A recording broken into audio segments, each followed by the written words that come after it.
NDA के बाद अब इंडिया गठबंधन के अंदर सीटों का बंटवारा हुआ फाइनल। आखिर किसे मिलेगी कितनी सीटें? कांग्रेस आखिर जेएमएम के सामने बैकफुट पर क्यों आई? हम तमाम सवालों के जवाब आपको बताएंगे।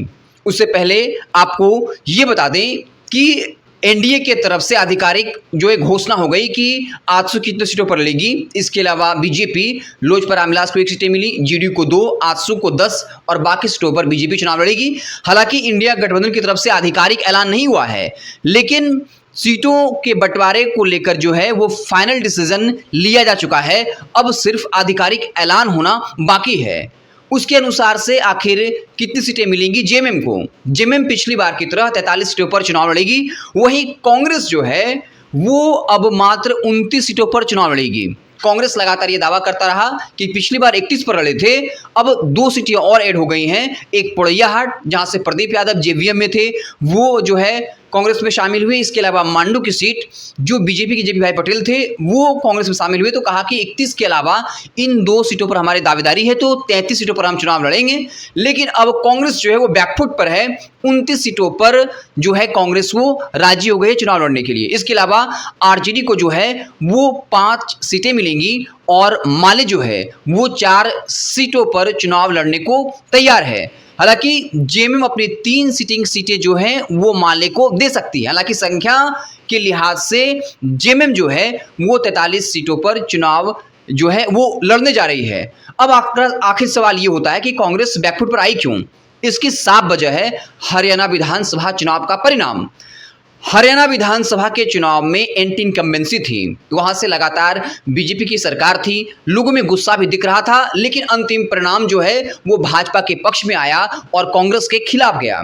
इसके पीछे राहुल गांधी हो या मल्लिकार्जुन खड़गे, वो मानते हैं कि कांग्रेस की अंदरूनी कलह ने जो है उनका बेड़ा गर्क किया।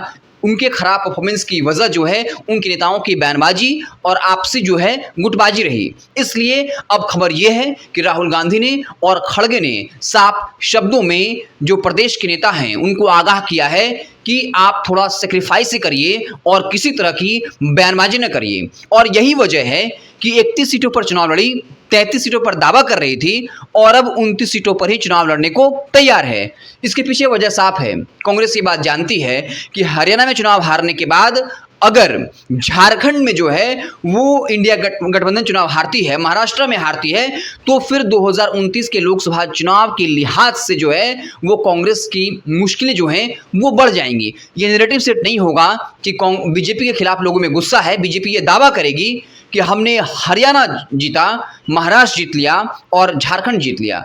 अगर महाराष्ट्र कांग्रेस जीत भी जाती है, इंडिया गठबंधन जीत भी जाती है, अगर झारखंड हार जाती है, तो फिर बीजेपी ये कहेगी कि 3 मुख्य राज्य में चुनाव हुए जहां 2 पर हमने जीत दर्ज की है। यही वजह है कि कांग्रेस जो है वो बैकफुट पर है और 29 सीटों पर चुनाव लड़ने को तैयार हो गई है। एक बार इससे बता दें कि जेएमएम पिछली बार की तरह 43 सीटों पर चुनाव लड़ेगी।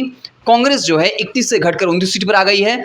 आरजेडी को 5 सीटें मिलेंगी और माले जो 2019 में गठबंधन का हिस्सा नहीं थी, लेकिन इस बार माले जो है वो गठबंधन का हिस्सा होगी और 4 सीटें जो हैं वो माले के खाते में जाएंगी। आप देखते रहें वेब समाचार। बहुत बहुत धन्यवाद।